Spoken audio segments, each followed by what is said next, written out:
मेरा नाम सोनू कंवर, कक्षा 7 है। कलयुग समाज के अशुभ लक्षण। कुटुंब कम हुआ, संबंध कम हुआ, प्रेम कम हुआ, मर्यादा कम हुई, लाज लज्जा कम हुई, विनम्रता कम हुई, समर्पण कम हुए, पुस्तक वाचन कम हुआ, खान पान की शुद्धता कम हुई, बाल कम हुए, कपड़े कम हुए, नींद कम हुई, घी मक्खन कम हुआ, पीतल तांबे के बर्तन कम हुए, भाई भाई का प्रेम कम हुआ, सत्य कम हुआ, अतिथि कम हुए, धैर्य कम हुआ, श्रद्धा और विश्वास कम हुआ, बड़ों का सम्मान कम हुआ और भी बहुत कुछ कम हुआ, जिससे जीवन सहज था, सरल था। संतान को दोष न दे। बालक या बालिका को इंग्लिश मीडियम में पढ़ाया, अंग्रेजी बोलना सिखाया। बर्थडे और मैरिज एनिवर्सरी जैसे जीवन के शुभ प्रसंगों को अंग्रेजी कल्चर्स के अनुसार जीना ही श्रेष्ठ माना।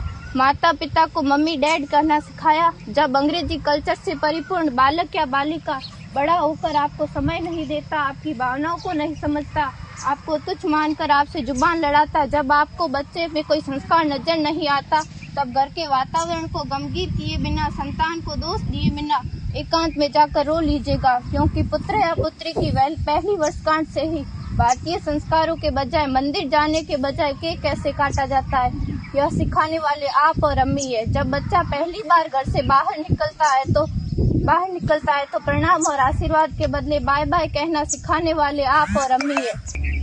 हम परीक्षा देने जाते समय इष्ट देव बड़ों के पैर छूने के बदले बेस्ट ऑफ लक कहकर परीक्षा भवन तक छोड़ने वाले आप और अम्मी है। बालक या बालिका के सफल होने पर घर में परिवार के साथ बैठकर खुशियां मनाने के बदले होटल में पार्टी मनाने की प्रथा को बढ़ावा देने वाले आप और अम्मी है। बालक या बालिका के विवाह के पश्चात कुल देवता देव दर्शन भेजने से पहले हनीमून के लिए फॉरेन टूरिस्ट स्पॉट भेजने की तैयारी करने वाले आप और अम्मी है। ऐसी कई ढेर सारी अंग्रेजी कल्चर्स को हमने जाने अनजाने स्वीकार कर दिया है।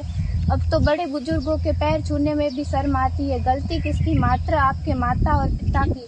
अंग्रेजी अंतर्राष्ट्रीय भाषा है, से काम काज हेतु सीखना है, अच्छी बात है, लेकिन इसकी संस्कृति को अपने जीवन में उतारने की तो कोई बाध्यता नहीं थी। अपनी समृद्ध संस्कृति को त्याग कर नैतिक मूल्यों, मानवीय संवेदनाओं से रहित अन्य सभ्यताओं की जीवन शैली अपनाकर हमने क्या पाया? अवैध संबंध, टूटते रिश्ते, व्यसन युक्त धन, थके हारे मन, छल भरे रिश्ते, अनुशासनहीन संतानें, असुरक्षित समाज। एक बार विचार जरूर कीजिएगा कि संस्कारवान पीढ़ी क्यों आवश्यक है।